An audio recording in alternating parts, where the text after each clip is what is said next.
Okay, so I start officially, dear colleagues, esteemed guests, ladies and gentlemen. It's really my honor to welcome you today as we present this crucial publication, Building Legal Frameworks for Future-Proof Quality Infrastructure, developed in a collaborative effort and excellent spirit of cooperation conjointly by UNIDO and PTB. In the name of both institutions, let me thank the team of authors and all those who contributed to the development, review, and finalization of this publication. My name is Stefan Wallerath. I'm project coordinator in PTB's International Cooperation Group and have coordinated the development process of this guide on PTB side, and together with my colleague Amelia from UNIDO side, we will conjointly moderate through this event. In a world facing rapid transformations, and as we navigate the challenges of the fourth industrial revolution, resilient legal structures competitiveness for QI will be fundamental to ensuring sustainability, economic competitiveness, and social well-being. Quality infrastructure is the backbone of sustainable development, ensuring that industries, governments, and societies operate with reliable standards, accurate measurements, and trusted accreditation systems. To be effective, efficient, and useful, quality infrastructure needs to be based on sound legislation that is consistently aligned with national and international legal and regulatory systems and requirements. This publication serves as a guide for policymakers, legal professionals, and industry leaders, providing the tools to build legal frameworks that support innovation, facilitate trade, and protect consumers and the environment. So I invite you all to engage with this publication and collaborate in fostering a future where safety, quality, and progress go hand in hand. Thank you very much. And now let me briefly introduce you to today's agenda and program. So after some words of welcome by UNIDO, PTB, and BMZ, we will try to get a picture of your backgrounds and composition of the audience via a short poll exercise that will be guided through by my colleague Sissi. Therefore, please have your mobile phones ready to actively participate in this poll. Alternatively, we will also post a link in the chat where you can also connect to the poll and participate in the voting. It would be much appreciated if you participate so we get a picture who you are, where you come from. Then the authors of the guide will guide you through the structure, philosophy, and content of the document, including later on the presentation of two sector studies, food and cosmetics. And afterwards, a discussion with panelists from different parts of the world shall shed light into the experiences and best practices of interaction between quality infrastructure and legal frameworks. We very much appreciate your questions and comments, which you may post via the Q&A function. We will respond to some of them in the Q&A session, which is between the presentation of the publication and the later panel discussion. And further questions we will try to address in the documentation of this event, which will be circulated to all those who have been registered for this event.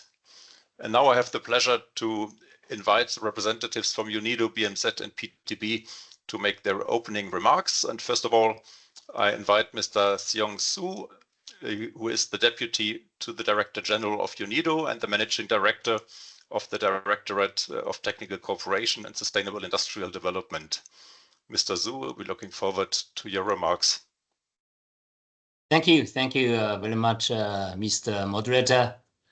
Distinguished guests, dear colleagues, value partners, it is my pleasure to welcome you to this important event, the launch of the PTB and the UNIDO joint publication, Fostering Sustainability and Responsible Social and Economic Action, Building Legal Frameworks for a Future-Proof Quality Infrastructure. As we gather today, we recognize that our world is undergoing profound transformations. Climate change, digitalization, demographic shifts, and the increasing demand for renewable energies are reshaping economics, industries, and societies at an unexpected pace. In this evolving landscape, a fundamental question emerges. How can we ensure that our industries, economies, and trade systems remain resilient, competitive, and sustainable? Firstly, a robust quality infrastructure QI system, underpinned by strong legal and regulatory frameworks, is an essential pillar of industrial success. It provides the foundation for product safety, compliance with international standards, enhance the industrial efficiency, and reduce the trade barriers. Most importantly, a well-established QI system fosters trust among businesses, consumers, and regulatory bodies, ultimately driving sustainable and inclusive economic growth. Secondly, UNIDO has long been committed to supporting its member states in strengthening national and regional QI systems. For over 50 years, we have worked to help industries meet global standards, increase competitiveness, and attract investment. However, to future-proof these systems, three key elements are crucial. Number one, effective legislation and governance, ensuring standards, regulations, and accountability are well defined and consistently enforced. Number two, alignment with international frameworks, fostering harmonization and mutual recognition in global trade and industries. Number three, adaptivity is to emerging challenges, including digitalization, artificial intelligence, and the transition to a green economy. Thirdly, today's launch is also a celebration of our strong and enduring partnership with PTB. Together, UNIDO and PTB have provided decades of technical support to developing countries, empowering them to establish resilient and internationally recognized QI systems. This joint publication serves as a blueprint for policymakers, regulators, QI professionals, and industry leaders, helping them navigate legal frameworks that can drive sustainability and responsible economic action. Distinguished guests, as we move forward, it is imperative that we continue to foster collaboration, knowledge exchange, and regulatory innovation. By working together, we can ensure that QI frameworks evolve alongside global trends and remain responsive to the needs of industries, businesses, and consumers worldwide. I encourage all stakeholders to seize this opportunity to strengthen our collective efforts. Together, we can build a future where quality infrastructure serves as the cornerstone of sustainable, inclusive, and competitive economies. Thank you. Thank you very much, dear Mr. Su, for those opening remarks. And then further on, I would like to give the floor to Ms. Helge Zeitler. She is the Director for UN and EU Affairs at the German Federal Minister for Economic Cooperation and Development, BMZ. Ms. Zeitler, the floor is yours. Thank you very much, and good afternoon to everyone from equally sunny Berlin. Very happy to be with you at this launch of a very important study. And we are very happy to see this cooperation between two of our preferred partners, UNIDO and PTB. I think Managing Director Zhu already said everything about the importance of quality infrastructure, but we can only support. Without such functioning systems of quality infrastructure, there can really not be effective and full participation in global markets for developing countries. It is really a prerequisite for the functioning of the whole global trade system, and it is an absolute condition for a successful economic development. So it may be an area that is often a bit considered too technical and a bit under the radar, but it is an essential element of these features, and so also for achieving SDG 9 and for making sustainable development a success. So we are therefore giving a lot of attention to this area. We are the biggest bilateral donor on quality infrastructure from the German side, and we support both the work of UNIDO and of PTB through different projects worldwide. And so we are very happy to see both of your organizations to team up in this. We think you bring a lot of expertise, and to put this together and create synergies is, of course, the ideal scenario for cooperation that we love to see from the donor side. UNIDO, clearly your core mandate on industrial development, you have a lot of experience in working on the framework conditions of quality infrastructure, but you also work, of course, with business associations, with SMEs. And so the whole picture and your your added value with your global outreach is obvious. But also PTB, a specialized technical institution with a lot of experience for measurements in Germany. So also bringing this experience from the national side, but you've also been supporting, I think, worldwide many projects to enhance capacities and understanding of the importance of quality infrastructure and to share knowledge across the global trading system. And you have a lot of in-house knowledge as well to share that you can bring to this project. So again, we're very happy to see this. And the legal frameworks, of course, are at the heart of this matter. Without good and solid legal regulatory action, this whole system cannot work. So it's very good to give additional attention to this area. And I think you've worked together before, both of you, both in particular in Africa, and you've also worked on harmonizing existing quality infrastructure indices with the aim to provide an overview of the national status quo of quality infrastructure worldwide. Again, really very important work for global understanding and a good and strong global system on quality infrastructure. So from our side to both of you, both organizations, great thanks again for the wonderful work you're doing. And now I'm very happy to hear more about the specific study. I will have to leave a bit early, but I'm very glad to be part of this event. Thank you very much. Thank you very much, Ms. Zeitler, and for the kind words. And we're particularly happy that you have at the ministry level QI on the radar. Thank you. And last but not least, I'd like to pass the floor to Marion Stolz. She's the head of International Cooperation Group of PTB. And Marion, the floor is yours. Thank you, Stefan. Distinguished guests, dear colleagues and our partners, first of all, let me congratulate the team of authors and the dedicated PTB UNIDO team for their effort, and of course the Ministry for Development Cooperation of Germany for the support of this effort. The joint publication is an expression of a long-standing cooperation and partnership between UNIDO and PTB. Both institutions strengthen the QI system globally since many decades. And the role and importance of QI being consistently embedded into a national and international legal framework was underlined during the insights I gained as the chair of the UNECE Working Party on Regulatory Cooperation and Standardization Policies.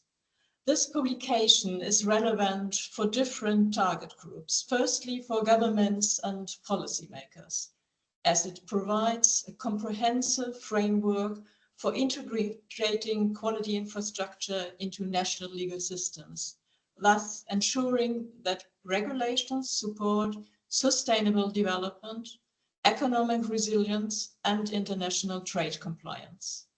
By adopting these legal frameworks, governments can foster innovation, environmental protection, and consumer safety.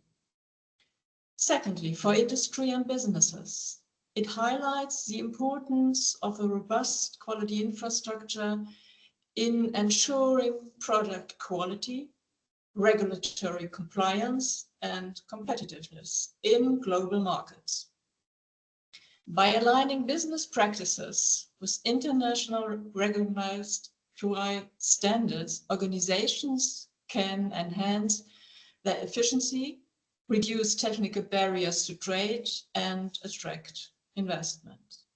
Thirdly, for consumers and societies, a strong QI legal framework, as outlined in this publication, directly impacts public health, safety, environmental sustainability by ensuring that products and services meet high quality standards. This fosters trust among consumers, reduces social economic inequalities, and promotes responsible industrial practices. And this contributes to the achievements of the Sustainable Development Goals. Lastly, let me draw your attention to a closely related public complementary effort, also financed by the German government. PTB co-financed OECD guideline on bridging gaps between quality infrastructure and regulation, which is in preparation right now and will be soon published. In conclusion, this publication serves as a vital guide for building resilient legal frameworks that supports a future-proof quality infrastructure system, fostering sustainability, economic growth, and global cooperation, and thus paving the way for a safer, fairer, and more prosperous world. Thank you very much. Thank you very much, Marion, and thanks also once again to all three speakers for addressing today's event and for confirming and for your inspiring remarks and for outlining the content and giving the overall framework of this launch of our guide.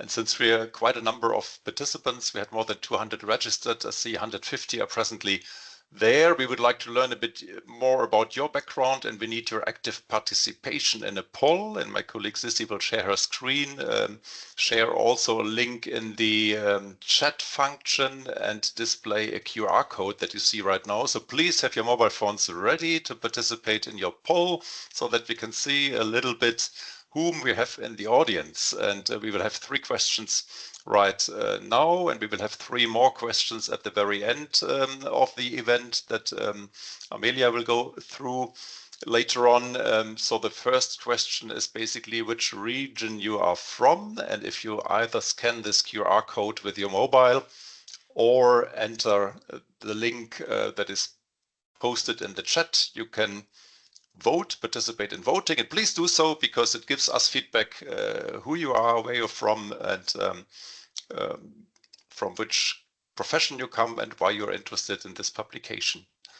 So can we start the voting, Sissy? Yes, we can. So I will start the voting right now. As my colleague has mentioned already, the first question is, which region are you from? So we are getting the first answers.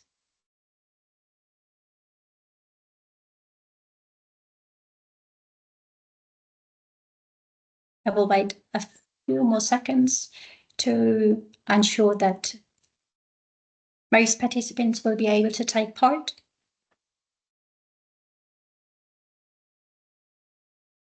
We can already see that a big part from Europe and Central Asia is taking part.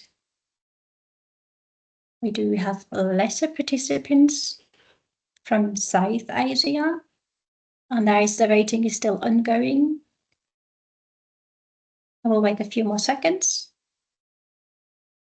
This is probably a matter of the late day because they are already beyond their working hours, so they apologized for being there in small numbers.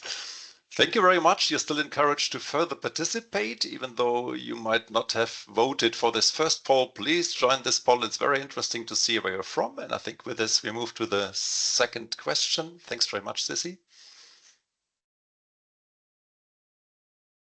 Thank you. So the second question is, which type of institution profession are you from? You will now be able to start the vote.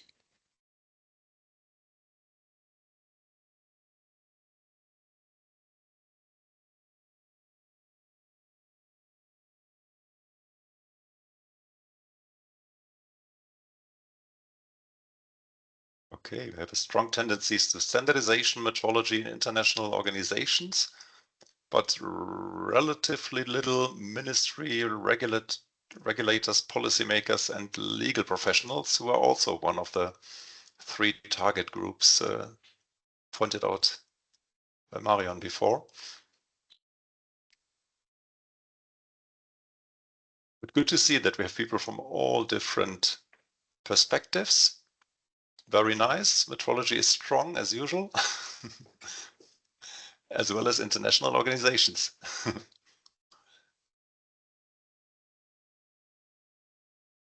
7 to 8 participants have already been taking part in the poll. Wonderful. And there was the question coming up if you could share the QR code again. Could you do this again, Sissy? I think you can insert it, right? Of course I can. Because, yep, that would help people to come on board again.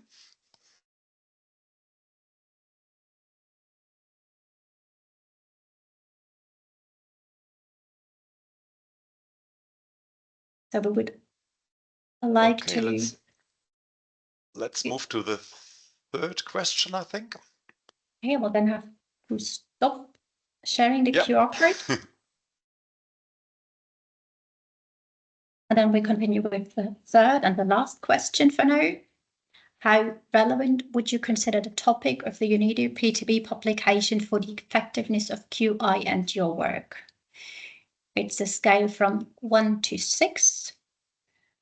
1 means not relevant at all. 6 means very relevant.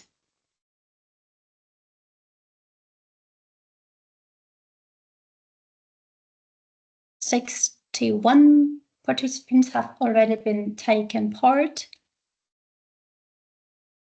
Okay. We hope that the 2 that voted the 1 only did it by mistake, maybe putting the scale upside down. But obviously the big majority sees it as a high relevance. That makes us happy. Great. Thank you very much. Thanks for your participation. That gave us a good and kind overview, and we see confirmed that obviously our event and our publication are relevant. As we said, we have 3 more questions at the end. You can leave it open in your mobiles, but we will also share the QR code again later. And now let's come to the centerpiece of today's event, the presentation of the structure and content of the guide. I have the pleasure to invite now the authors of the main chapters of the guide to introduce and explain structure and content of the guide, and they are Mr. Alexis Valky, who is a German-Peruvian consultant from PTB, is an engineer with a master's degree in agricultural sciences and has a PhD in agricultural economics and social sciences in the tropics and subtropics. And Alexis was worked from 2000 to 2016 at PTB headquarters here in Braunschweig, where he held different positions, the latest one as the head of technical cooperation in Latin America and the Caribbean. And since 2017, he has been working as a consultant for PTB, but also other organizations in the field of QI, development policy, rural development and trade, and he's based in Lima, Peru. And then secondly, we have Mr. Ramon Madriñan. He's a Colombian consultant from PTB. He's a lawyer with a Master of Laws from Harvard Law School. He started his career as a lawyer, but was also the chief of economic regulator at the Ministry of Trade of Colombia, where he was responsible for the Colombian QI policy. Since 2010, Ramon has worked as a consultant for PTB and other cooperation agencies in areas such as technical barriers to trade, product regulation, good regulatory practices, and QI legal reform. And he's based in Bogota, Colombia. Alexis, Ramon, we're curious to listen to you. The floor is yours. Thank you very much, Stefan, for this kind introduction. Welcome everybody to this presentation on behalf of PTB. It's a pleasure to perform this presentation together with Ramon. Alexis, it's also a pleasure for me being here with you and with this large audience from around the world. And I think we have a big task also to convince those 2 or 3 that are not so convinced that this publication is important for the life, to convince them on the contrary.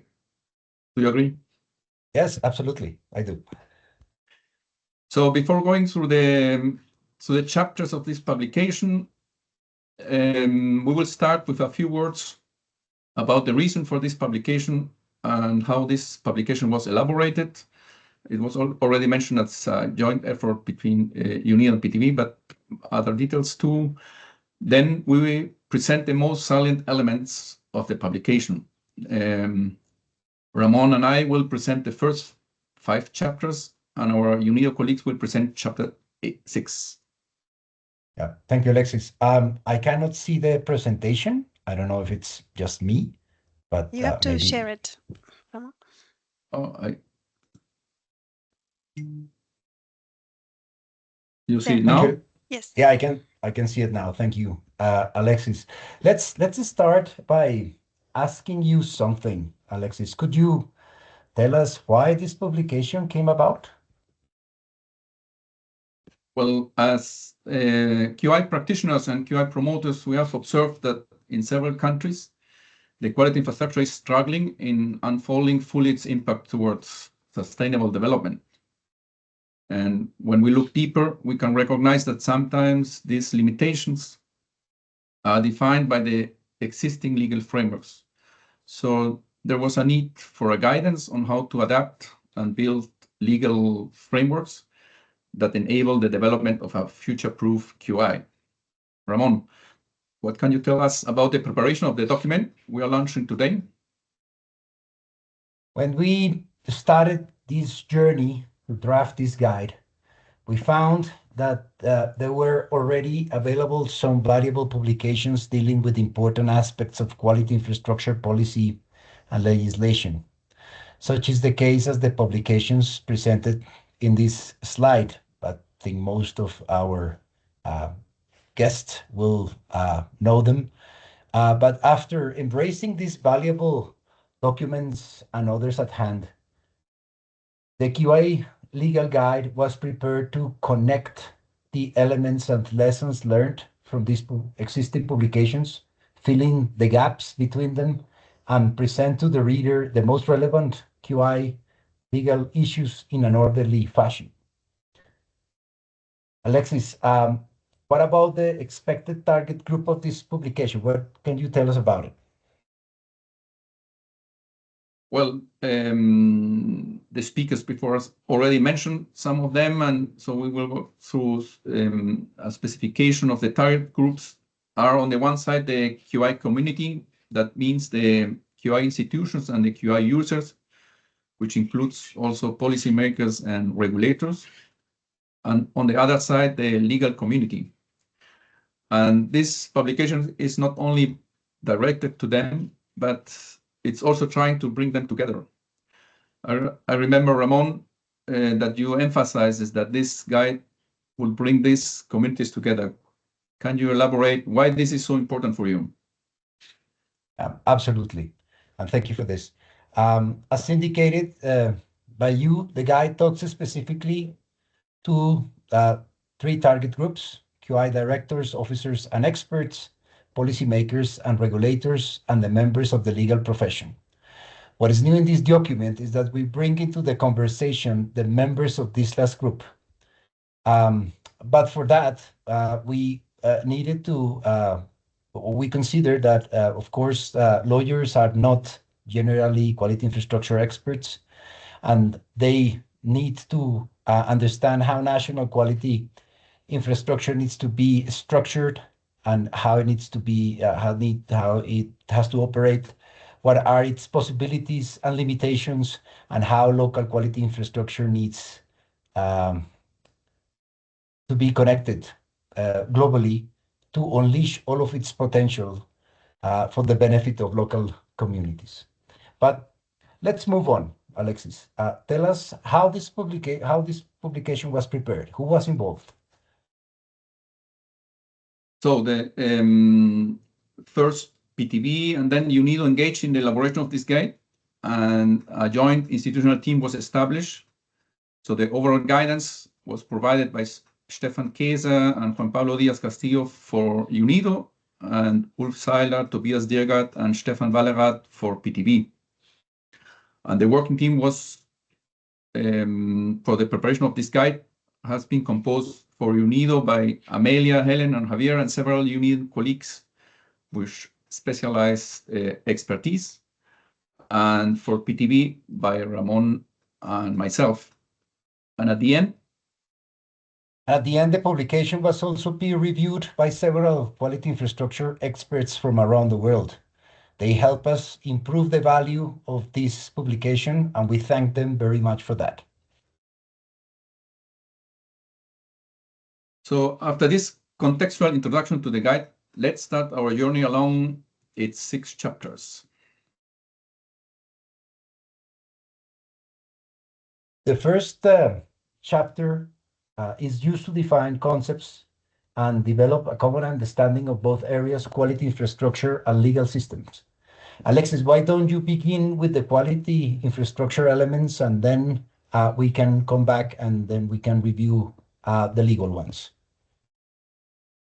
Yeah, well, regarding the QI, this document is focused on the core QI, that is technical, competent, independent, impartial, and non-discriminatory. It differentiates on one side the reference level with the 3 QR pillars: standardization, accreditation, and metrology. And on the other side, the secondary level with calibration laboratories and conformity assessment bodies, which is the business-oriented level. A key aspect of to be considered is that the greater the extent to which the QI pillars can serve as a public good, the more quality infrastructure services can unfold its positive effects. And therefore, the legal framework must be built in such a way that the QI pillars can become as close as possible to a public good. Yes, Alexis, but another aspect of quality infrastructure is that there are different types of public and private users of it that need to be considered. What can you tell us about it? Yes, well, like manufacturers, service providers, consumers, academia, and the state in its different roles. And these different actors need to use the QI for different purposes too. So for example, to define quality requirements for products through standards, then use measurement and testing laboratories to meet these requirements. Then use also testing laboratories and certification to demonstrate the fulfillment of the requirements in the market. And on the other hand, market surveillance using inspection and testing labs to control and monitor products' compliance with these requirements.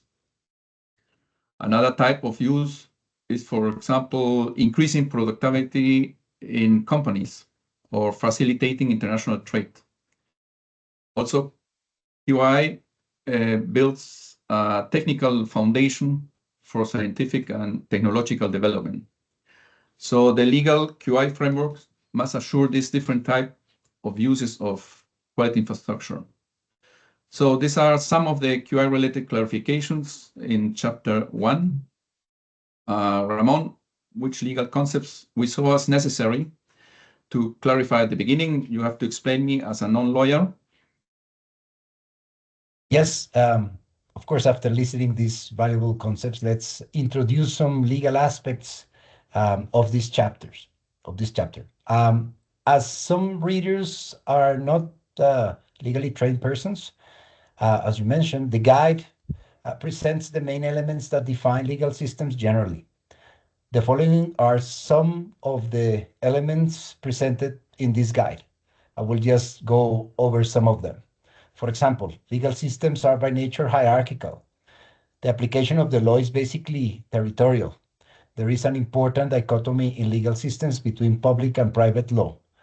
The guide, of course, recognizes the existence of many different historical legal systems. However, it focuses mainly on the different approaches of the common and civil law on the different issues that are dealt in the guide. Okay, then let's move to the next chapters. Yes. QI relationship with international law and institution. Yes, definitely a necessary chapter. Maybe you start first and then I follow. So before entering into the national level, let us recognize that there are QI-related international conventions and treaties. Furthermore, it is a fact that the national QI is embedded in global and regional quality networks. Ramon, all of them are to be considered when building the national QI legal frameworks, for sure, but how?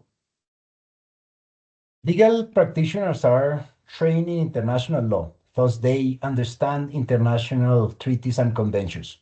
However, they are generally unaware of the constellation of quality infrastructure bodies that operate around the world. The table in this slide shows, for example, a list of some of these international, global, and regional institutions. Then the QI legal guide presents this quality infrastructure web of institutions in a novel manner by organizing them in different categories. First, international quality infrastructure related conventions, mainly the Meter Convention and the OIML Convention, the Global Quality Networks or GQNs, regional rules and schemes that operate also and affects national quality infrastructure institutions or core institutions, and other treaties related and conventions such as the WTO Convention. Now, coming back to the national perspectives, as we have dealt with the international ones, let's dive into chapter 3 and respond why quality policies are important for quality legal frameworks.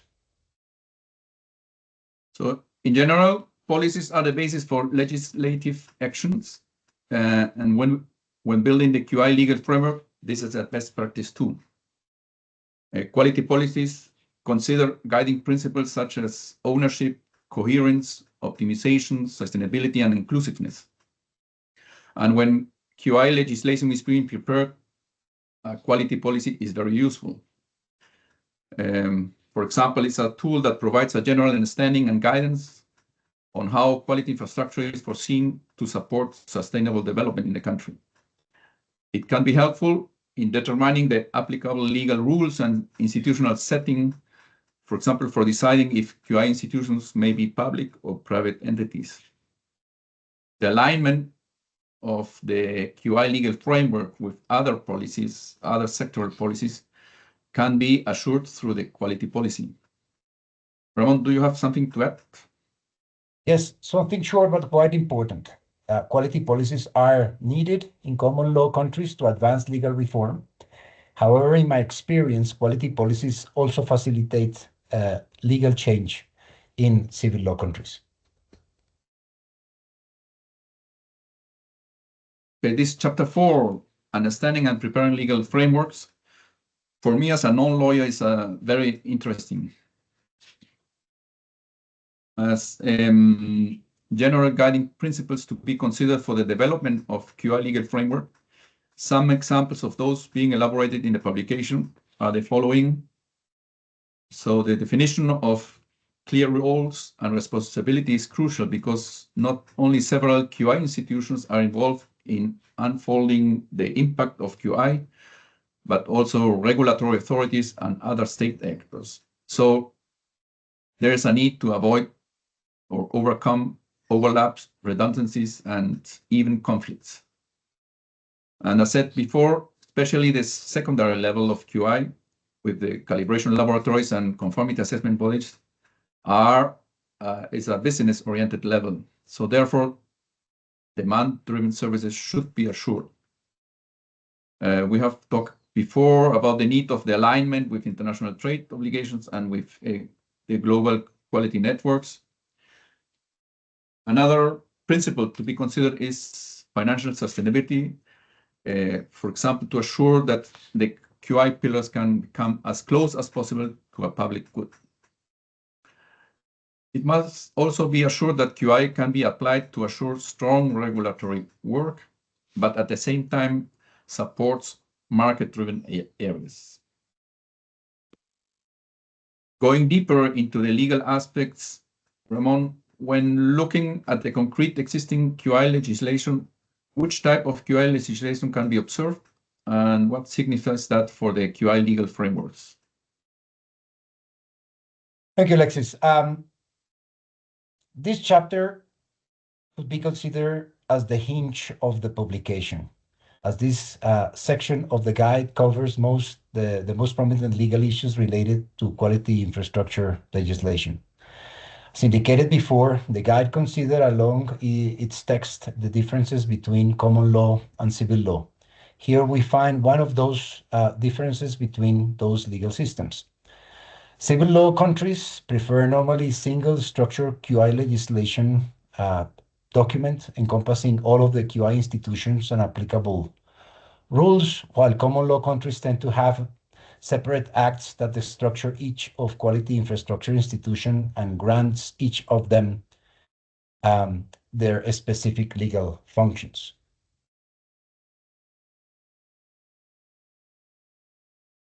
One of the reasons for this publication is that the quality infrastructure sometimes becomes too focused on facilitating regulatory needs. They are important, but the market use and other uses of QI could be left aside or restricted if they are not properly considered. Alexis, could you tell us how this issue is dealt in the guide? Well, in this chapter 5, we want to point out the need for a balanced use of QI, even inside the state or government. As showed before, the state uses QI considering its different roles for the community that are presented here in the graphic through the blue boxes. So the state is not only using QI for regulatory purposes, but also as a service provider, as a buyer. The state is the biggest purchaser of products and services, at least in most countries, in most of the countries. And the state uses QI also as a policymaker. So Ramon, which considerations need sectoral authorities to make for a better use of the QI? Oh, Alexis, many. Quality infrastructure aids legislators, policymakers, and regulators in fulfilling their official responsibilities. For example, in monitoring the compliance of products and processes and their environmental impact. But quality infrastructure requires a sound legal framework that provides a foundation for the quality infrastructure system to operate and to support several sectoral policies and regulations by potentiating efficiencies and establishing clear responsibilities and practices. Therefore, quality infrastructure rules should allow for active participation in the formulation and implementation of the national quality policy and quality infrastructure legislation. Self-restraint to be exercised, for example, by regulators, and the coordination of national quality policy with other policies and authorities. Active participation in advisory and governance boards by quality institutions. Active participation in technical standardization committees and the use of national and international technical standards, the use of appropriate measurement units, and the need to be mindful of methodological traceability, the use of accredited conformity assessment bodies when possible. These are just a few of them. But having said this, Alexis, I believe that our presentation is coming to an end. Yes, our part. Chapter 6 will be presented by our UNIDO colleagues. And I want to use also the opportunity here to thank very much the UNIDO colleagues for this fruitful, nice cooperation. Do you agree, Ramon? Yes, absolutely. Next part of the presentation is also key to understand the extent and depth of this guide. But for the moment, it has been a pleasure for me being with you, Alexis, in this panel, and I hope you and all our listeners will give this publication a chance and read it. Yeah, Ramon, the pleasure is also from my side. And Ramon, and I thank you, all the audience, very much for your attention so far. Now we pass the floor to Stefan, and through him to our UNIDO colleagues, Amelia, Helen, and Javier. Thank you. Thank you very much, dear Alexis, dear Ramon. This was really, really nice and kind and a very lively way of presenting it as a dialogue. I mean, you told us you spoiled it already at some stage, but we didn't see it live. So that was really very nicely done. And thank you very much also, I mean, for the longer period of your dedicated work and long breath. I mean, the project took some while and you took it always kindly to the end. And thank you very much for this really kind and lively presentation. I saw that in the meantime I think I saw only one question in the chat. From my perspective, I cannot see the Q&A function. Usually we're supposed to have a Q&A and a chat function.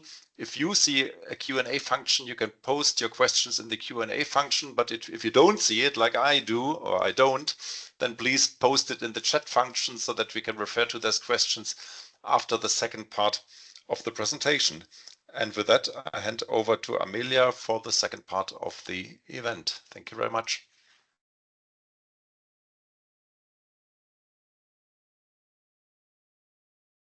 Thank you, Stefan, and thank you for such an insightful presentation from Ramon and Alexis.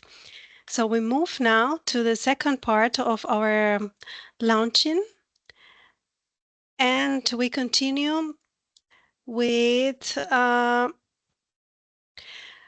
the chapter 6 of our publication that will dive deeper into 2 sector examples and specifications on QI and legal aspect of technical regulation frameworks, especially for the food sector and cosmetic sectors.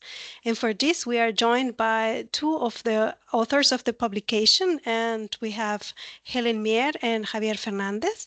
And we will start with the food sector with the participation of Helen.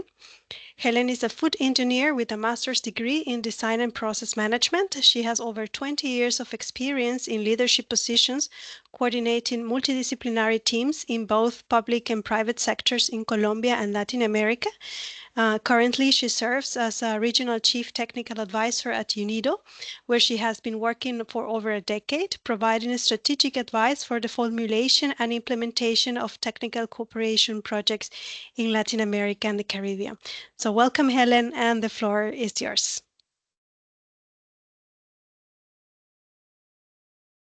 Gracias, Amelia, y un saludo muy especial a todos los asistentes desde Colombia. Tenemos ahorita, voy a compartir la pantalla para que podamos ver todo lo relacionado con el capítulo 6. Gracias a Alexis y a Ramón por tan excelente presentación de los capítulos predecesores. Dentro del capítulo 6 estamos, por tanto, incluyendo ya una aplicación como tal de cómo la infraestructura de calidad puede ayudar en los aspectos legales de la regulación técnica. Y en particular, este capítulo incluye, además de las consideraciones transversales, unos ejemplos sectoriales para alimentos, cosméticos, automotriz y madera, que son sectores que la UNIDO ha trabajado a través de sus programas de cooperación técnica. El día de hoy vamos a presentar 2 de esos sectores para que tengamos una base de lo que pueden encontrar en esta publicación. Y lo primero es tener en cuenta esas cuestiones de reglamentación técnica que son transversales para todos los sectores y que tienen una importancia global y cómo la infraestructura de la calidad puede ser útil. Lo primero es pensar en la armonización regulatoria, y es que ante la prevalencia de diferencias en los diferentes marcos regulatorios, es muy importante, por ejemplo, el uso de las normas técnicas internacionales para orientar estos marcos regulatorios y aceptar además los requisitos y los resultados de la evaluación de conformidad de otros sistemas. Y para ello son esenciales los acuerdos de reconocimiento mutuo, donde los organismos reguladores puedan aceptar los productos certificados y los resultados de la evaluación de la conformidad de los países signatarios. Esto facilita el comercio y es una herramienta fundamental para el comercio global. También pensando en la armonización, es importante evaluar la pertinencia del uso de algunas normas privadas en los reglamentos técnicos, sobre todo en los casos en los que se puedan reducir las discrepancias entre las prácticas y los requisitos para los mercados nacionales y de exportación. Y también los marcos regulatorios requieren ser diseñados con un enfoque basado en riesgo. Para ello es clave el uso también de información sólida, de información confiable, que puede ser recopilada a través de los sistemas de evaluación de la conformidad, de los análisis de laboratorio y de las entidades de la infraestructura de la calidad, de tal manera de que pueda ser el elemento fundamental para ello. También es clave el uso de mecanismos acreditados de evaluación de la conformidad como la forma más recomendada de evaluar el cumplimiento de los requisitos establecidos en los reglamentos técnicos. Y pues, por supuesto, para que todo esto funcione, y ya se ha comentado con anterioridad, es esencial que las instituciones de la infraestructura de la calidad tengan un mandato claro, que estén conectadas para apoyar la implementación de las regulaciones, y esto es muy importante que se haga bajo una política de calidad o bajo una estructuras de coordinación constante que permitan poder tener además el uso de la infraestructura de la calidad eficiente y que nos dé un marco general además para desarrollar los marcos regulatorios. La legislación en materia de protección al consumidor debe también estar muy apoyada en la infraestructura de la calidad, ya que permita demostrar lo que son proclamas, los temas de etiquetado y envasado, que nos permite también demostrar la conformidad a través del uso de la infraestructura de la calidad. Y también mencionar que es importantísimo conectar las políticas de calidad con las políticas, por ejemplo, industriales o ambientales, ya que permiten el uso de la infraestructura de la calidad para robustecer el seguimiento y la implementación de estas políticas. Es crítico también definir las obligaciones de los operadores de tal manera de que se pueda dar una responsabilidad legal principal para garantizar la conformidad con los reglamentos técnicos en el marco de las cadenas de valor. Y asimismo, es muy importante tener que los países empiecen a desarrollar un capital de conocimiento, ya que si bien es difícil que las regulaciones sigan las tendencias y el dinamismo que tienen el desarrollo tecnológico, sí es necesario que podamos garantizar la aplicación de las regulaciones y la verificación de su cumplimiento. Finalmente, y no menos importante, está el análisis de impacto regulatorio, en donde es esencial evaluar el nivel de desarrollo y la disponibilidad de los servicios de infraestructura de la calidad de los países, de tal manera de que las regulaciones se construyan o se actualicen en función de esto también. Y para ello es esencial considerar la oferta que existe en el país de capacidades de evaluación de la conformidad como laboratorios de ensayo, calibración y demás. También los niveles de regulación, de armonización regulatoria y las capacidades técnicas de las autoridades. Bueno, y ya entrando en materia, les quiero compartir un poco el sector de alimentos y los aspectos legales que son transversales para este sector y cómo la infraestructura de la calidad también puede contribuir al desarrollo de estos marcos legales. Aquí en el sector alimentos es crucial entender que la principal preocupación es la seguridad alimentaria o la inocuidad alimentaria, porque es primordial para el comercio internacional, dada la complejidad que implica garantizar la seguridad del consumidor a través de las fronteras. Y aquí surge como tal las medidas sanitarias y fitosanitarias que desempeñan un papel crucial en la protección de la vida y la salud de las personas y los animales y las plantas. Y estas medidas incluyen todas las leyes, regulaciones, procedimientos que son necesarias para garantizar esto. Y el objetivo fundamental del Acuerdo de Medidas Sanitarias y Fitosanitarias de la Organización Mundial del Comercio es justamente preservar el derecho soberano de cualquier gobierno a proporcionar ese nivel de protección sanitaria, pero sin que garantizando al mismo tiempo que estos derechos no se utilicen indebidamente con fines proteccionistas y que generen barreras innecesarias al comercio internacional. De ahí que el acuerdo alienta a los países, a los Estados miembros de la OMC, a establecer medidas sanitarias y fitosanitarias nacionales que sean coherentes con las normas técnicas internacionales y con las directrices y recomendaciones que se elaboran en foros internacionales como la Comisión del Códex Alimentarios, como la Organización Mundial de la Salud Animal y la Convención Internacional de Protección Fitosanitaria para la Sanidad Vegetal. Quisiera aquí destacar que una de las medidas sanitarias y fitosanitarias desarrolladas por el Códex Alimentarios más relevantes en el sector alimentos es el sistema de análisis de peligros y puntos críticos de control, que es un sistema de gestión de la inocuidad muy reconocido mundialmente y a tal nivel que ha sido adoptado por muchos países en sus marcos legales. Sin embargo, aquí volvemos con el tema de la armonización. A pesar de que hay un marco común y ha sido adaptado, siguen existiendo diferentes enfoques regulatorios que plantean algunas dificultades a la hora del comercio internacional. Bueno, para puntualizar un poco este caso del sector alimentos, quisiera mencionar dos subsectores específicos, el de pesca y el de especias, en los que la UNIDO ha trabajado proyectos de cooperación técnica en el mundo y de fortalecimiento de la infraestructura de la calidad. En ambos sectores vamos a encontrar marcos legales que establecen requisitos obligatorios, principalmente relacionados con inocuidad, como el que acabo de mencionar de análisis de peligros y puntos críticos de control, así como también normas y recomendaciones internacionales que caen en el campo voluntario, como los códigos de higiene, de códigos alimentarios, los requisitos de cliente desarrollados por algunas asociaciones de productores que también son voluntarias, pero que se vuelven requisitos a la hora del comercio internacional. En pesca, por ejemplo, es importante resaltar certificados sanitarios, certificados de país de origen. En el caso de especies también resaltamos mucho todos estos códigos que han sido desarrollados por las asociaciones de productores que incluyen incluso temas de sostenibilidad como la iniciativa de especies sostenibles y las indicaciones geográficas protegidas y las denominaciones de origen que además requieren un fuerte desarrollo en materia de trazabilidad. Y un tema transversal para todos los sectores es también las relacionadas con el acuerdo de obstáculos técnicos al comercio, que establece requisitos como el etiquetado o los requisitos de calidad que vienen por vía de reglamentación técnica.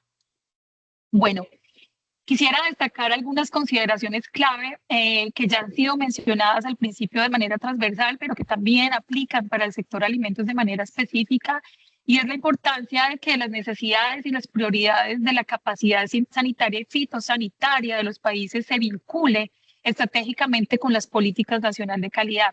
Esto es importante en la medida en que es deseable que la legislación contemple la coordinación y el diálogo que debe haber entre las autoridades nacionales y las entidades de la infraestructura de calidad.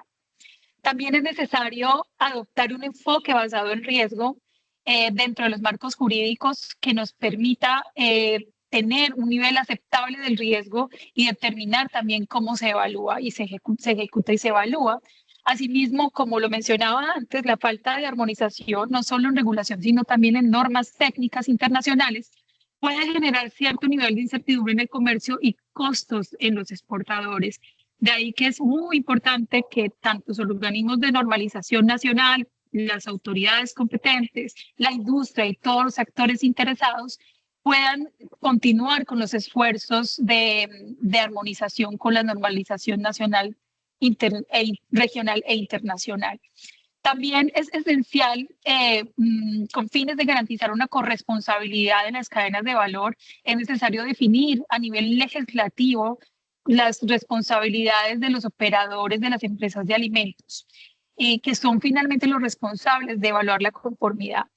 Y tenemos también la necesidad de que los países, en particular los países en desarrollo, puedan también participar de estas foros y reuniones internacionales donde se establecen las medidas sanitarias y fitosanitarias.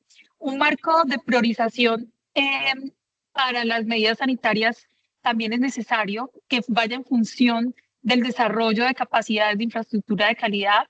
De allí que las evaluaciones sanitarias y fitosanitarias deben considerar las capacidades existentes en evaluación de la conformidad y que podamos evitar también duplicidades.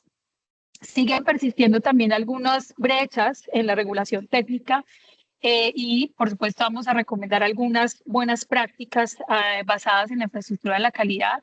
Entre ellas está, por ejemplo, la falta de coordinación entre los actores pertinentes de la mejora de la calidad y las autoridades sanitarias y fitosanitarias. Y aquí es muy importante definir claramente los roles de las entidades de la IC y de las autoridades vía políticas de calidad, vía legislación, promover el entendimiento y uso de la infraestructura de la calidad, explorar también las complementariedades entre los organismos reguladores y los servicios de la IC para lograr la inocuidad alimentaria, fortalecer el diálogo entre los diferentes organismos y las agencias. Hay un segundo gap que es esa escasa capacidad de los organismos nacionales en torno a la capacidad científica y tecnológica. Y aquí es importante, por ejemplo, mejorar el acceso a la información sobre requisitos y procedimientos sanitarios, promover el reconocimiento mutuo y reducir con eso la redundancia de los controles sanitarios y fitosanitarios, facilitar también la adecuación de laboratorios acreditados y el aumento de capacidades, y elaborar recomendaciones y materiales en materia de buenas prácticas. También sigue persistiendo una falta de servicios sólidos de infraestructura de la calidad y aquí es muy importante para el sector de alimentos, por ejemplo, mejorar la trazabilidad y la precisión y la consistencia de los ensayos o las pruebas de laboratorio y asimismo desarrollar las capacidades metrológicas en torno a áreas como la biología y la microbiología. También tenemos por último, la credibilidad de los procedimientos de inspección e incluso de los marcos regulatorios. Y aquí es muy importante acreditar los servicios de inspección propios o recurrir a organismos de inspección externos que sean acreditados, de tal manera que podamos fortalecer estas capacidades. Bueno, esto en torno al sector alimentos y con esto me despido para que pasemos al sector de cosméticos. Gracias.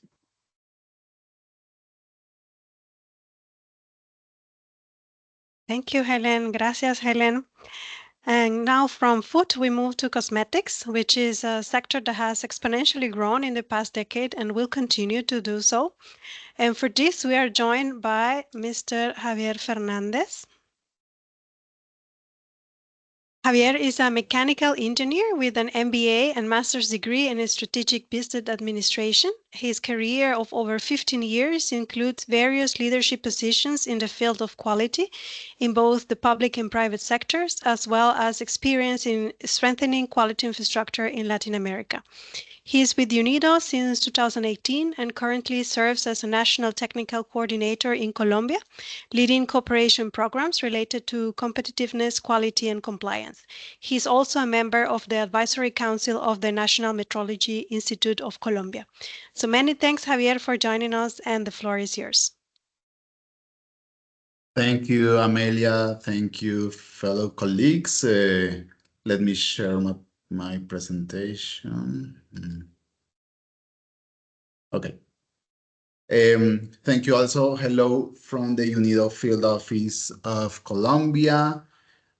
We could work on this document through a wonderful partnership between UNIDO and PTV. And like the food sector, the cosmetic sector is one where we have been able to implement technical cooperation interventions, and it's a chain which also has specificities in its legal framework. Those specificities are well explained from the sectoral context.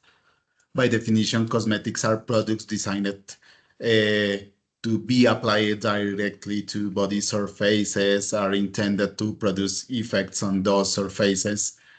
So they may potentially pose risks to consumer health. In this way, health authorities seek to minimize those risks by applying national legal frameworks, which are often supported by quality infrastructure. Also, as this McKinsey chart shows, there is a sustained growth of sales beauty products across all markets. So economies, of course, will seek to convert this demand behavior into economic growth, and here quality infrastructure also plays an important role. As for example, much of this growth will be driven by innovation, and technical standards are often the first mechanism of technology transfer for many economies. Additionally, if cosmetic products make claims related to positive effects, so those economies will need testing capacities for efficacy analysis and safety studies, and to analyze potential adverse effects, and so on, including certification services and including also accreditation services to recognize the attestations. It means that regulatory frameworks and QI play a dual role, making desirable a certain level of robustness in the quality infrastructure. In the field work around this sector, we've seen also that the speed of innovations often outpaces the speed at which regulatory frameworks can respond. And as a result, the industry itself ventures into soft law or self-regulation initiatives, for example, regarding the suitability or accuracy of claims, which may be more or less controlled depending on the legal framework. By nature, the cosmetic sector is also among the top sectors in terms of value added in the manufacturing industry. I don't know, you take a natural fruit, then turn into a natural ingredient, then to transform into formulation with cosmetic properties, then you market it in a package with and in channels that are typical of luxury goods. So the value addition between each link is generally high with a strong component of innovation. This is why services related to quality infrastructure, not only in the regulated aspect, but also in the voluntary aspect, play an important role as value adders in themselves. They provide confidence in the functional attributes of the product and confidence also in the broad quality, which also includes aspects such as sustainable, environmental, and ethical production considerations. In fact, these aspects may transition from the voluntary into the regulated aspect as countries find it necessary to protect the legitimate interest. The transition and the response of the quality infrastructure are key for national authorities because they need to continuously update their capacities in response to new requirements. Naturally, institutions may sometimes find it difficult to keep up with the pace. So regulatory frameworks strongly based on good regulatory practices and in quality infrastructure capacities can adapt better to changes that maybe can be more inflexible to changes or to the pace of the value chain. We have highlighted some considerations to keep in mind. The first one is that regulatory approaches in the cosmetic sectors are not harmonized from country to country. It makes it difficult for the same product to be exactly the same across different countries. For example, in one country, you can have one product with one or less ingredient or with a different label because or maybe they can be classified different. For example, in one country you can find the same product classified as a drug, or in another one as a special cosmetic.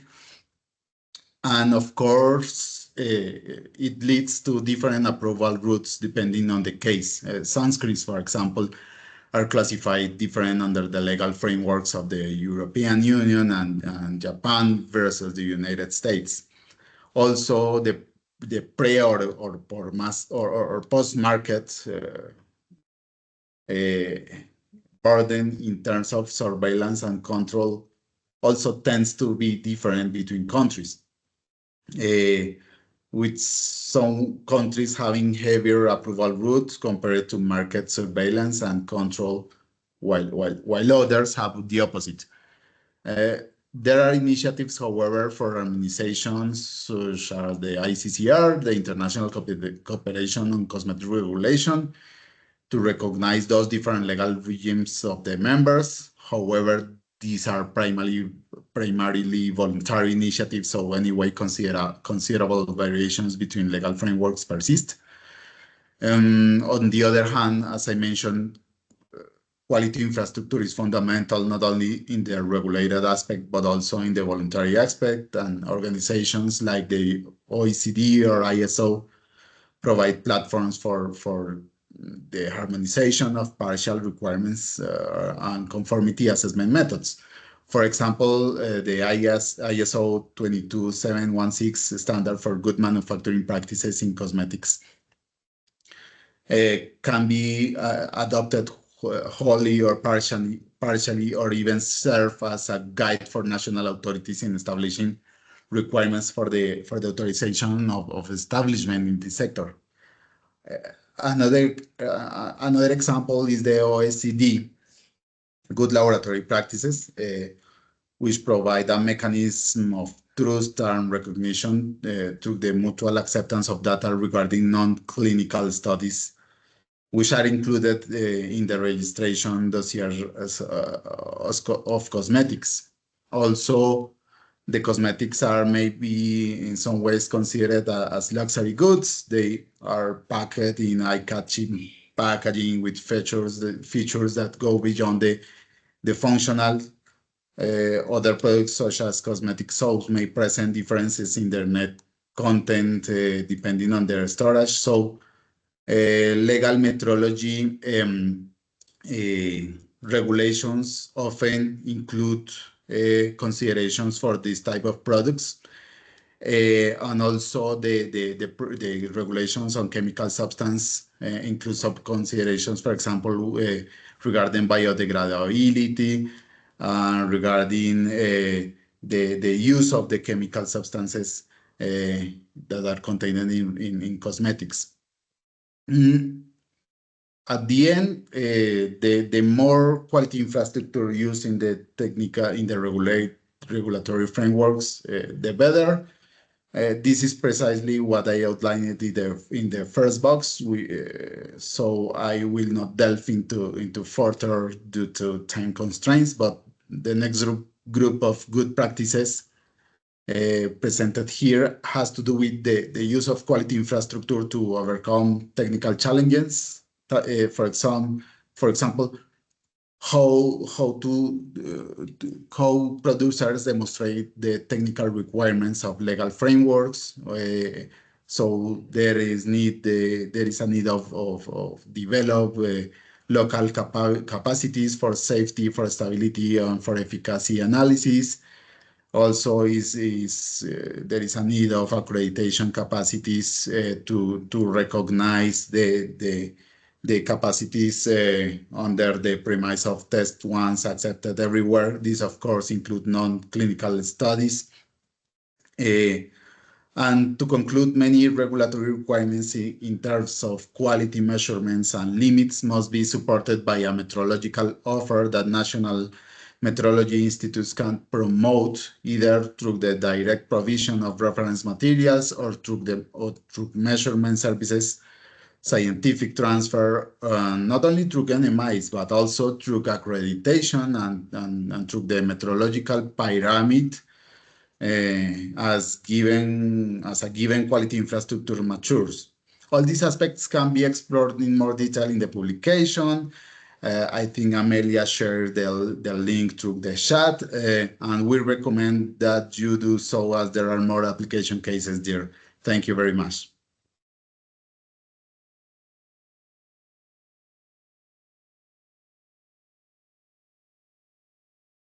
I think you are mute. Thank you. Thank you, Javier, for giving us such a comprehensive explanation of the QI and legal framework in the cosmetic sector. And we move now to a Q&A section. I thank you all the participants that posted questions in the chat. Unfortunately, we cannot attend to all questions due to time constraints, but we will then provide you with the answer to your questions. So I will give a question now to Alexis or Ramon, whoever wants to jump in first, and it's from Pascal Pousset. Sorry if I mispronounce your name. So he says, I guess that one of the main challenges for countries is that they already have legal systems in place. How can countries use the guide practically to improve their already existing legal frameworks? Back to you, Ramon or Alexis. Yeah, let me start, Ramon. It's okay. So I think the orientation provided by the publication can be used in cases when you are building your legal system from scratch, or when you are adapting your legal system, QI legal system. So in the latter, you can go through the principles and the orientation of the guide and check if what you want to implement through the adaptation and see if they are fulfilling the good practices. And also very important, I think, is to check that the planned adaptations are not creating challenges in another part of the system, of your system. So I think the guide is good for that. I don't know, Ramon, if you want to add something. Yes, I agree with you, Alexis.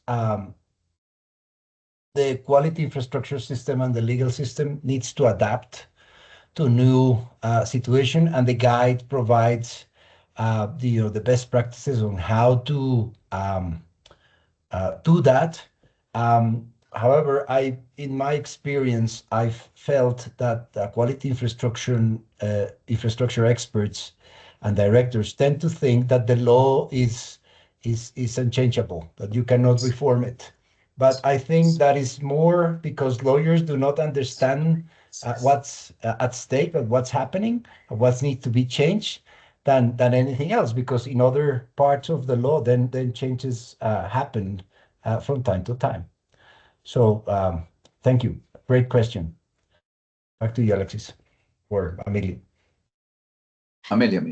Thank you, Javier and Alexis and Ramon for answering the question. Due to time constraints, we are going to go to the next part of the launch. And now I'll give the back floor to Ramon to continue with the panel discussion. And Ramon will help us to moderate this next section. So Ramon, the floor is yours. Thank you, Amelia.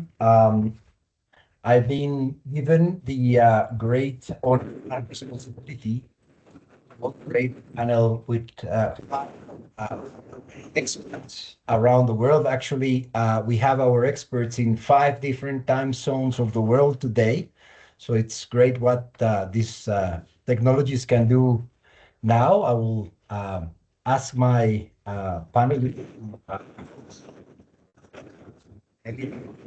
share the presentation, the screen. So we have the panelists, if you can turn on your camera. Good. Ramon, we're having issues to understand you. Oh, sorry. Yes, now it's better. Okay, let's see. So so I was sharing the screen, the slides with the bios of the panelists, and I will ask the panel we are having issues to understand you. I think your mic is touching something. Let's see. Can you hear me now better? Yes, perfect. Okay, sorry for that. Don't know what happened. So I was saying 2 things. If you can share the screen with the short bios of our invitees, our panelists, that would be a great help. And if we can have our panelists turn on the cameras, so we can all see them, that would be very good. I will be posting 2 questions to each of them. As I said, these are experts that are in 5 different time zones of the world now. So it's good morning, good afternoon, and good night for them. And I will make 2 rounds of questions. I will start with Mr.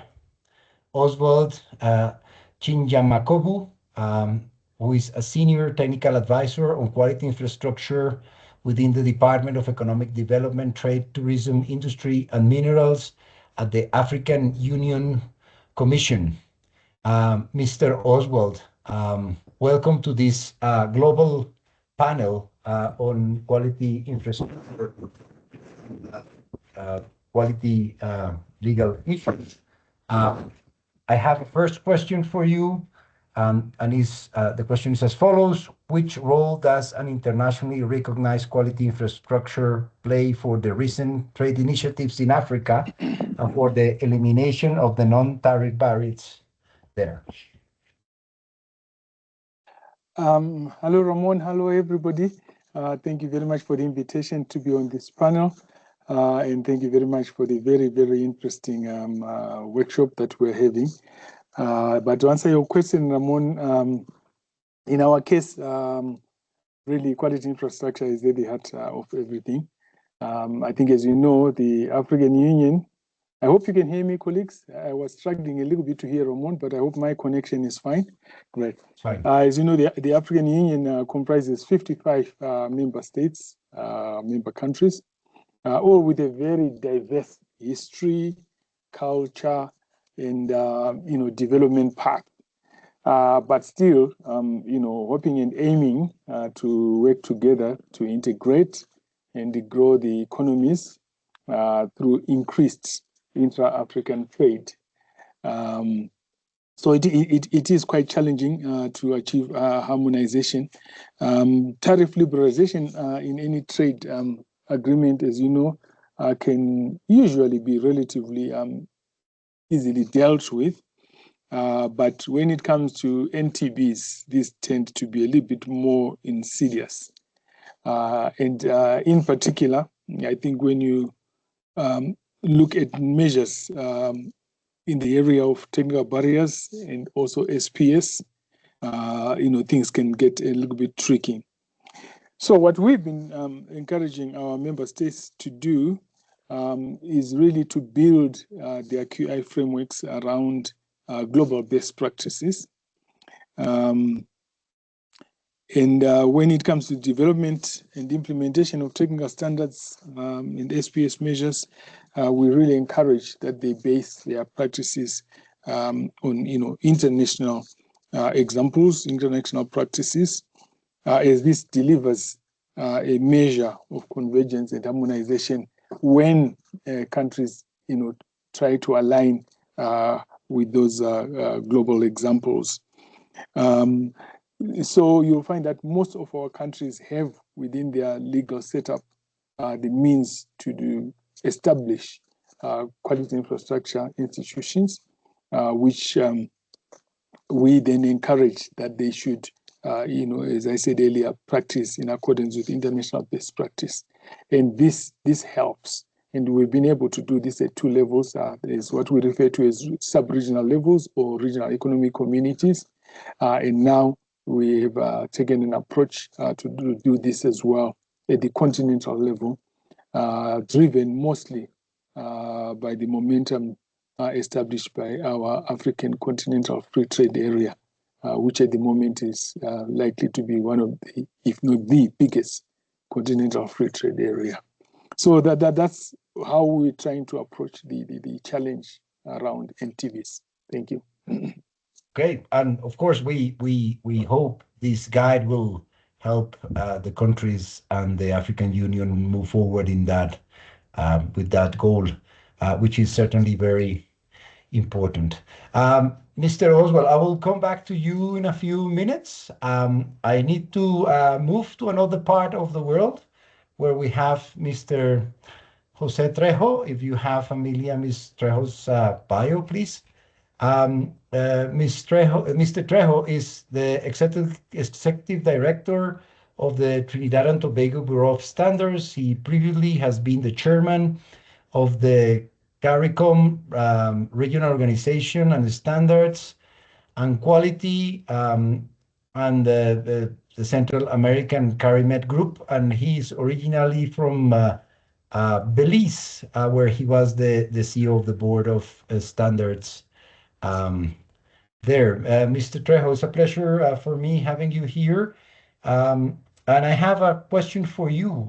Based on the most relevant discussions on legal aspects of QI, could you give us an example of a challenging conversation between a policymaker or a regulatory body officer, an industry representative, and a QI pillar director? And can you elaborate how it was at the end resolved?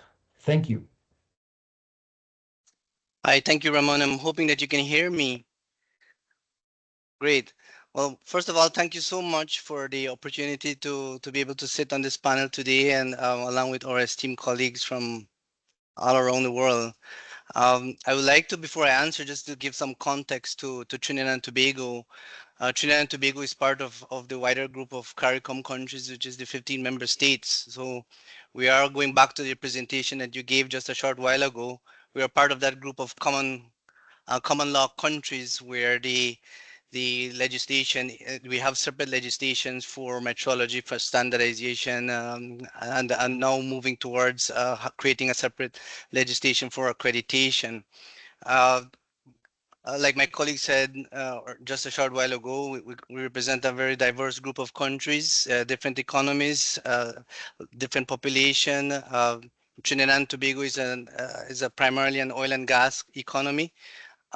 Construction and oil and gas represent just about under 50% of the economy. So with that in context, I just wanted to share that with you so that you could have an understanding of the context of where we are in Latin America and the Caribbean. To your question, we were recently we had introduced the Metrology Act. It was proclaimed as very recently. And the act itself would have required for the private sector in particular, for all intents and purposes, the private sector would now be required to meet the requirements and the obligations of the act. So it would have meant that measuring devices, and in this instance, and to give an example, fuel dispensers would be subject to routine, regular checks through verification exercises. So to the non-metrologists in the room, it's really just an exercise to ensure the accuracy of the dispenser and the instrument, to ensure that it is operating within tolerance, a plus or minus tolerance that we use. So I think that with respect to that, even though we've had numerous dialogue and consultation with the private sector and the public sector, there was still some pushback with respect to the compliance of the new law. So it took some muscling to some extent in keeping the private sector to understand the benefits of the law in terms of what it means for their operations, and also what it means for fair trade in terms of industry and commerce, to ensure that we can protect the consumers. So so that in itself took some time, but I can happily say and confidently say that we have full compliance now. So that at the end of the day, the result is that we have a full compliance. Does it mean that we have addressed all the measurement challenges as it relates to metrology? No, but it's an ongoing process. So I think that to me is the experience that I would like to share with our colleagues this morning. Thank you, Ramon. Thank you very much for sharing that with us. We will come to you in a few minutes, Mr. Jose, and I'm gonna now introduce to you Mrs. Tatiana Melinchenko. She is the quality infrastructure expert, and she has worked in projects for more than 26 years, with experience in quality infrastructure in the last 18 years in the Ukraine, and 3 years she's now 3 years in her current position in the standardization body of Sweden. Ms. Tatiana, thank you very much for being here. The context that I will be asking you about is a different context. We had a little bit of the regional perspective before, but now this is the perspective of a country that might expect to join a trade area. So my question to you is, which role does quality infrastructure and quality institutions play in the recently opened negotiations between the Ukraine and the European Union? Thank you very much, Ramon. I hope you are hearing me well. And first of all, good afternoon from the sunny Stockholm, and I am very happy and very glad to be a part of such interesting discussions. And thanks, first of all, for the very easy and very complex questions. So first of all, start to answering on your question, I would start with the fact that we all means the same things under the category quality of infrastructure. And for my understanding, it's not a system. It's a big complex where all elements, I mean, standardization, conformity assessment, metrology, market surveillance, accreditations, have to function with equal efficiency. It's like our body without heart or proper lung functions, we can't exist. And only when quality of infrastructure works as a complex, so we are sure that the consumers received safe and high quality goods. We understand that Ukrainian goods and services meet EU and international standards and can be exported to the EU. And so that companies can trust each other.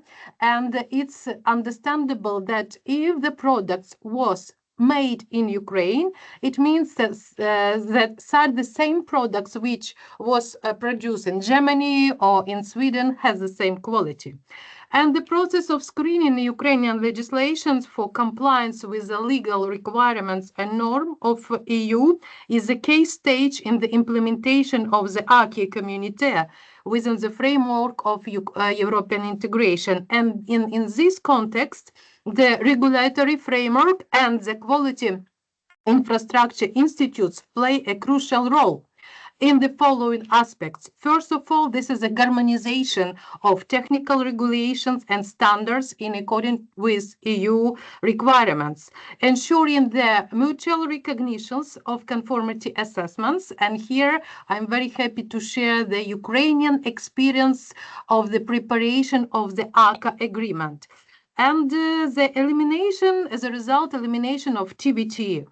Then it's functional of conformity assessment, accreditation bodies, metrological labs, and another kind of inspections according to the requirements of two standards. First of all, ISO IC 17025 and 17065, and institutional reform. In the case of Ukraine, this is a reform to increase the efficiency of the national standards body, National Agency of Accreditation, State Service for Food and Consumer Protection of Ukraine, and of course, optimization, metrological system, standardization system, and market surveillance. So the successful completions of screening process and this approach to the signing of the ACA agreement, we call it the visa-free agreement, which means agreement on conformity assessment and acceptance of industrial products, which is a part and our mandatory requirement, if Ukraine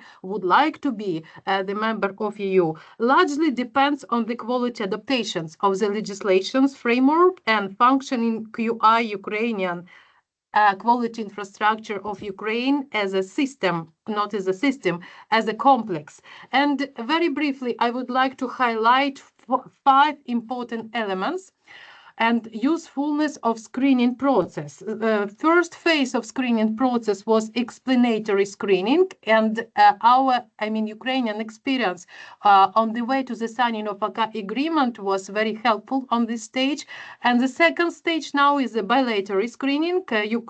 Ukraine presents its existing laws and institutional framework to the EU, and now we await the feedback from EU sides. And in this, in our context, there are 5 very important elements and usefulness of screening. First is assessment and descriptionism in alignment with EU law. The second, this is a structuring of the accession negotiation. Third, very important things is ensuring effective implementation and enforcement. Fourth, facilitated technical and financial support. And 5, tool to enhance credibility and trust. It is very important to underline that the screening process is a powerful tool to enhance credibility and trust between Ukraine and the European Union, especially at the working level, on our level, in the context of accessions. Thank you. Thank you very much. This is a very interesting case for sure. When you have to work with 2 legal systems at the same time. I think we are realizing that this means a lot of work So it's a lot of elements to consider in order for this proposed way forward to happen. So thank you very much. Let's now move into more local perspectives on low and quality infrastructure, because at the end, what we're trying to do is we're trying to synchronize two complete hierarchical and structure systems. So once you realize how how quality infrastructure is put together, and also how legal systems operate, you find that there are two systems that need to work hand in hand, one to another. So let's move to another part of the world. Let's go to Indonesia, where Mr. Cristanto Widiwardono is waiting for our inquiries. Mr. Cristanto is the acting chairman of the National Standardization Agency for Indonesia, and he has extensive experience in the standardization and conformity assessment, holding several strategic positions at BSN. Thank you, Mr. Cristanto, for being here.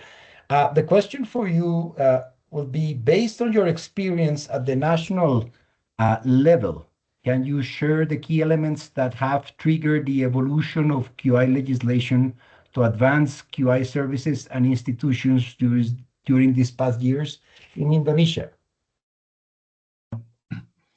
Okay, thank you, Ramon. Can you hear my voice? Yes. Okay, thank you. Yes, I think there are several elements. At least I can mention 4 elements, key elements that influence the evolution of our QI legislation. The first is roles and responsibilities. And this is because in the past, we have some overlap in terms of roles and responsibilities. And this was true many decades ago, when every sector had its own standards. And this, of course, put the burden on the business, because they often had to comply to more than one standards. But then we started to harmonize these sectoral standards into a national standards and establish a legal institution to develop and responsible to maintain the national standard. And by doing so, of course, they have to involve relevant stakeholders. So in this case, the QI legislation helped to define clear roles and responsibilities. And it's very important. And then the second element is recognition. At the national level, it's often business needs to know which QI services have competence to offer their services. And especially this is started in before we established our accreditation and conformity assessment system. So the existence of many QI services requires a legal entity that has clear responsibility to accredit QI services and make sure they have competence to do their services. And this relates to, I think, the third element, which is international alignment, because global trade made QI crucial for product competitiveness, and especially with the development of many trade agreements.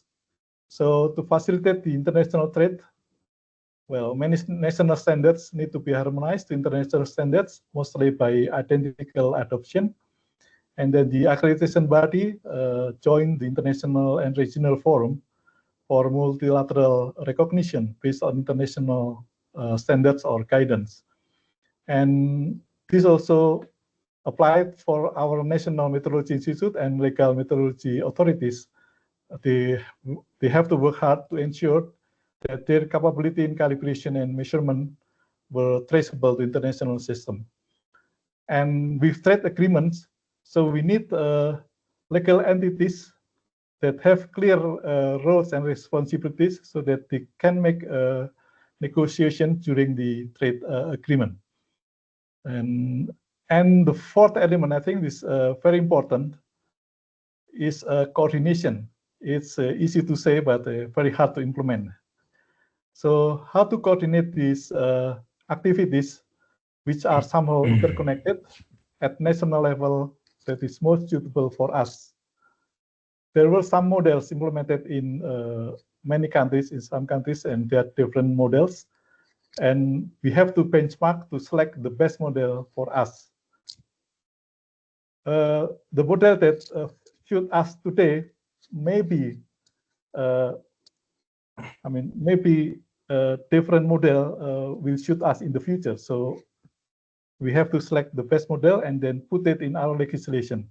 And then once this legislation was established, then QA institution can be much better developed and can support our policymakers and regulators as well as our business. I think that's our evolution, Raymond. Mr. Cristanto, thank you very much for those reflections. Let me move to the other side of the world, as where you are, and let me introduce Mrs. Adriana Vargas. She is a lawyer with a master's degree in law and economics. From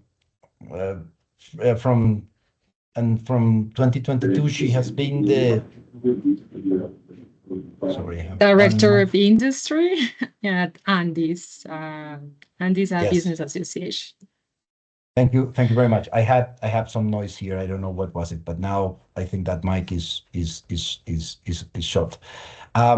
Yes, she also worked for the Ministry of Commerce, Industry, and Tourism of Colombia, and she has the double the benefit to be in industry, but also being a lawyer. So thank you very much for being here. A similar question from Mr. Cristantos. Based on your experience, can you share the key elements that have triggered the evolution of quality infrastructure legislation, services, and institutions during these past years in Colombia? Well, thank you very much. First of all, thank you to PTV and UNIDO for this great initiative, for the paper that we are launching today. Congratulations to you and Alex and all the team. So to address the question, I would like to point out 4 key elements that I think have triggered QI in Colombia. So the first one, and I think is the most important one, is to have a long-term policy. So we have this white paper that we call Compass that we had in 2006, and that a strengthening of legal and political framework has been crucial for our country. So that Compass set up guidelines to consolidate our national quality system. It was very important to articulate government entities in a long-term perspective. So it's very important for fostering coordination, communication, shared objectives, and articulation. So that long-term policy was very important and crucial in our country. We also have free trade agreements, as my colleague was mentioning. It's also a long-term law at the end that gives you the rules for a long-term relationship with your partners. And we started those negotiations around those years as well. So the second one is training regulators and policymakers. We need to develop that capacity building. We need to do more webinars like this one. It's very important to focus on that training, because if you don't know the tools as a regulator or as a policymaker, if you don't know the tools that you have at hand, well, you won't use it or you misuse it. So it's very important to focus on capacity building to improve the state's ability to design and implement regulations, acts, laws, everything. No? It's not only regulators, but also policymakers and congressmen. The third one is industrial development and globalization, of course, because if you have a strong industry that is demanding those services, well, that will play an important role and it will be a key element for developing your quality infrastructure. So business demand more and better services to quality infrastructure because they want to comply or they need to comply with clients and market requirements nationally and internationally. The fourth and last one is a stronger collaboration between public and private sectors. So it's very important to be connected, that the services that the government and the quality infrastructure provides meet the demands and the needs of the industry. So the joint efforts have enabled the development of QI in our country. Of course, there is always room for improvement and better alignment, but we are doing our job and we are talking to among us and all the actors from the private and the public sector. So I would leave it here. Okay, thank you very much. Definitely very good reflections, and everybody was nodding. So I think the message went through as the other panelists. I have a real challenge here. Time is running up, so I'll have a very maybe just final request. Does any of you would like to react to any other members of the panel presentations or ideas? Anything that you find interesting? Anything that you think the guide will be helping you, or something that you left aside that you wanted to emphasize? Of course, we have follow-up questions, but I don't think it's going to be possible to do it. Maybe I don't know, Mr. Trejo, do you have anything to add from your example? Maybe we cut it short, or No, thank you, Ramon. Maybe just to summarize, I mean, I really appreciate the value that and the contributions of my colleagues today. Very interesting.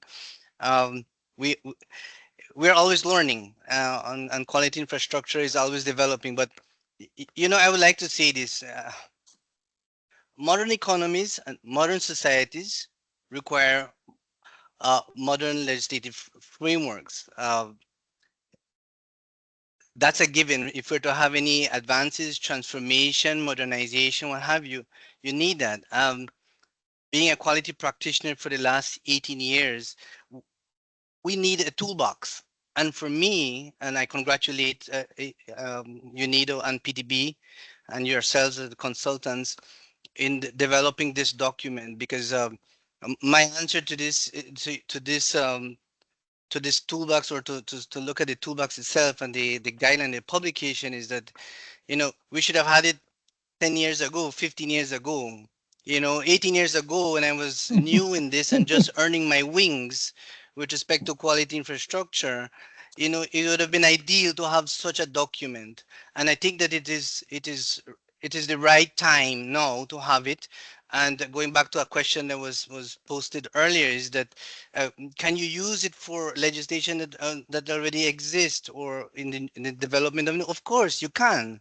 And I think that to me is what will make this document a success for us as practitioners. So I just think I thought I would say that it gives us more purpose. It gives our institution more purpose for the delivery of public goods, not necessarily for the public sector, but the private sector. And I think that's how I would like to end my short response. Thank you, Jose, for those words. I don't know, anybody else, Mr. Oswald or Mr. Ramon, if I may, very, very quickly, yes, please. I totally want to agree with Jose. on his comments just now. And you know, Tatiana shared earlier that you know she's got this complex situation where she has to work with 2 legal systems. I have to work with 55, and it's not fun at all. So I really wish this document had been available at the time, for example, when we were developing our quality policy at the continental level, because the African Union Commission, which is the body that oversees coordination for the continent, is not a supranational body. You know, the sovereignty of the member states is still respected. But however, once a decision has been made at the level of the continent, the member states now are obliged to make sure that the implementation, there's compatibility in implementation at the national level. And so ultimately, you know, we achieve some convergence and some harmonization. Which we believe works. But also what has helped us is that in many instances, the majority of our countries are members of these international bodies like the WTO, the Codex, and so on. So because of their obligations from that direction, it has also helped us, you know, get some convergence as a continent, and it is working. Thank you. Let me stop there. Thank you very much. I'm sorry, our time is up.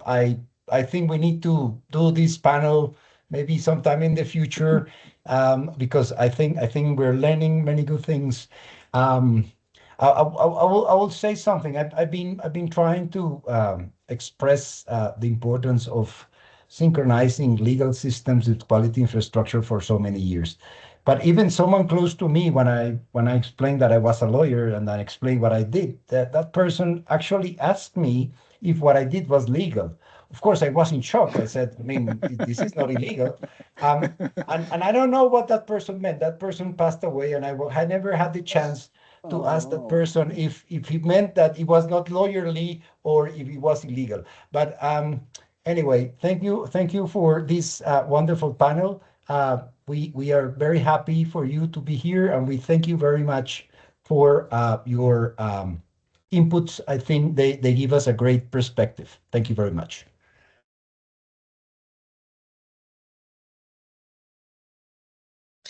Thank you, Ramon, and thank you to all our panelists for sharing the valuable experiences from the perspective of your countries and backgrounds.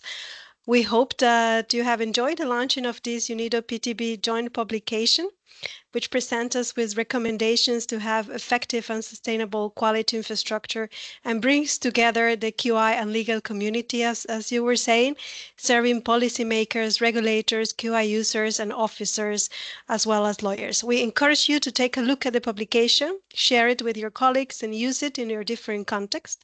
And once again, on behalf of UNIDO, I would like to thank you and thank PTB and PTB colleagues for such a positive cooperation experience, and BMZ for their support to UNIDO in making these collaborations possible. And a big thank to our keynote speakers for setting the scene, and to all our presenters. And last but not least, I would like to thank all of the authors and contributors to this publication. And please note that in the coming weeks, you will receive some keynotes about this event together with a recording. And well, having said that, I officially close this launching event, and we hope to see you in the next launching. Thank you.